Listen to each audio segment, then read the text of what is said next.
E aí galera, Dabi na voz. Obrigado pelo apoio que vocês me deram nos últimos vídeos, e também por baterem rapidamente a meta da parte 3 do Rei de uma Tribo Primitiva. Depois de 9 dias de espera, o grande dia finalmente chegou. Hoje eu estou trazendo a parte 4 do Prota que mal reencarnou em um Isekai e se tornou Rei de uma Tribo Primitiva. O card da playlist desse manhua vai estar passando na tela. Galera, foi mal por demorar tanto tempo, eu estava esperando lançar o capítulo 7 dessa obra. Rapaziada, a Skank está traduzindo esse manhua e está fazendo um ótimo trabalho, já que é no mesmo dia que o capítulo 7 foi lançado em inglês, eles traduziram para português. Lembrando, se vocês gostarem do vídeo, deixa o like e inscreva-se no canal, eu estou gostando muito de fazer vídeos dessa obra. E se vocês também estão gostando de ver ela aqui no canal, vamos fazer essa parte 4 também bater mais de 2000 likes, compartilhem para seus amigos. Eu sei que vocês são fodas demais, então me ajude a bater 2000 likes nesse vídeo, para mim fazer a parte 5 dessa obra. Na parte anterior, enquanto jantava com a Enua, o protagonista foi chamado para ver o ancião, e ao se encontrar com o velho, ele recebeu um pergaminho que contém todo o conhecimento sobre essa tribo.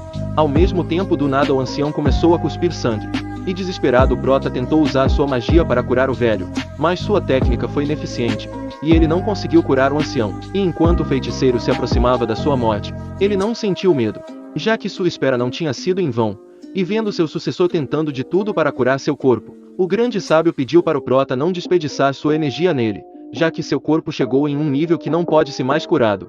Ao mesmo tempo, ele disse que seu maior arrependimento na vida era não conseguir ver as surpresas que seu sucessor vai criar no futuro. Mas antes de partir desse mundo, ele decidiu usar seus últimos segundos para terminar a cerimônia de herança. Assim, usando o resto de força que seu corpo ainda tinha, o ancião caminhou no meio do seu povo com majestade, e iniciou a cerimônia de sucessão. Desse jeito, depois de esperar por esse momento durante 63 anos, esse dia finalmente chegou, e mesmo perto da morte, ele se sente orgulhoso em nomear o novo feiticeiro que vai guiar sua tribo para o topo do mundo. E com o início da cerimônia, os guerreiros mais fortes da tribo ofereceram seu sangue conforme o pedido do ancião. Ao mesmo tempo, todo o sangue voaram em direção do feiticeiro, e se tornaram uma esfera de sangue. E com isso o totem foi completo, e a esfera de sangue se tornou um dragão dourado e entrou no corpo do jovem rei. E para completar a cerimônia, o ancião passou a verdadeira herança dos feiticeiros para o Prota. E dentro dessa esfera de luz contém a história dos feiticeiros e os segredos da tatuagem. Assim, quando a esfera entrou na cabeça do protagonista, sua alma foi transferida para um espaço estranho. Ao mesmo tempo, mostra a memória de um garoto caminhando pelo deserto junto da sua tribo durante 2 dias sem comer nada. Depois, ao escurecer, o garoto usou o artefato da sua tribo e pediu os deuses do totem para mostrar-lhe o futuro da sua raça. E para fazer tal pedido, ele usou muitas poções de adivinhação e acabou quebrando o tabu do seu povo. Por causa disso, o herdeiro mais qualificado da feiticeira não seria capaz de viver muito. Mas mesmo podendo morrer por ter feito aquilo, o garoto não se arrepende, já que ele viu algo incrível.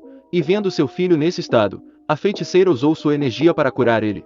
Ao mesmo tempo, ela deu um conselho para seu garotinho, dizendo que essa visão é o segredo dele, mas ele não pode ficar à mercê da previsão. Ao invés disso, ele deve enterrar essa visão dentro do seu coração, e lembrar dela até chegar o dia da previsão.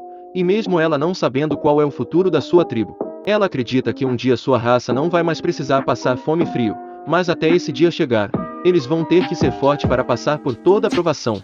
E como seu filho é o herdeiro dela, ele vai ter que ser mais forte ainda para guiar seu povo. E ouvindo isso, o garoto decidiu-se um grande líder até a chegada do lendário rei que vai liderar sua tribo para fora da pobreza. Assim, alguns anos depois, mostra os figurantes infelizes com o garoto que se tornou o novo feiticeiro. Já que ele era arrogante, e tinha o corpo muito fraco para se tornar o guerreiro de tatuagem mais forte da sua tribo, mas não demorou muito para ele ganhar a admiração do seu povo. Vários anos depois, em uma certa batalha contra uma matilha de monstros, ele usou todo o seu poder para ferir gravemente as feras e salvar seu povo. Mas nesse fatídico dia, seu precioso filho acabou morrendo enquanto lutava contra as bestas. E também foi nesse dia que o feiticeiro começou a se perguntar se sua visão do grande rei estava certa, já que mesmo depois de tantos anos, o salvador da sua raça ainda não tinha chegado. Mas mesmo assim, ele continuou acreditando até chegar na velhice, e aproveitando que ele não estava mais no seu auge, a raça da Cobra Negra atacou sua vila, mas provando que merecia o título de feiticeiro mais forte de toda a geração da sua tribo. O ancião conseguiu salvar seu povo e recuou para um novo território, e mesmo não estando mais no seu auge, o motivo dele permanecer em pé até agora era que ele não podia cair, já que o grande rei ainda não tinha aparecido. Assim, um tempo depois, no momento que ele viu o Prota, o feiticeiro percebeu que seu rei finalmente tinha chegado, e toda a sua espera valeu a pena. E acabando de ver essa lembrança, A alma do protagonista voltou para a realidade, e ele se desculpou por fazer o ancião esperar durante tanto tempo, mas o velho não culpou ele, e entregou o futuro da sua tribo na mão da pessoa que vai liderar seu povo para fora da pobreza. E terminando de realizar a missão da sua vida, o ancião finalmente conseguiu descansar, e foi para onde sua mãe, seu filho e sua esposa estavam. E com a morte de um grande líder, veio o nascimento do lendário rei que vai liderar seu reino para o topo do mundo. Galera, esse foi um capítulo bem triste. Nós vimos a fé de um garoto pelo salvador da sua tribo, e sua jornada até se tornar um grande líder que viveu toda a sua vida pelo bem do seu povo, e só se permitiu descansar depois de ter completado a missão da sua vida. Rapaziada, se vocês querem a continuação da jornada do rei de uma tribo primitiva, deixa o like, e também inscreva-se no canal para me ajudar a pegar 30 mil inscritos até o final do ano. Eu sei que isso é meio impossível, mas com a ajuda de vocês, eu acredito que consigo bater essa meta. É mesmo galera, eu recomendei um Isekai com prota overpower no meu canal de anime, então se vocês interessar dá uma passada lá. Quando vocês acham que as pessoas morrem? Quando elas levam um tiro de pistola bem no coração? Não. Quando são vencidas por uma doença incurável? Não. Quando bebem uma sopa de cogumelo venenoso? Não. Elas morrem quando são esquecidas.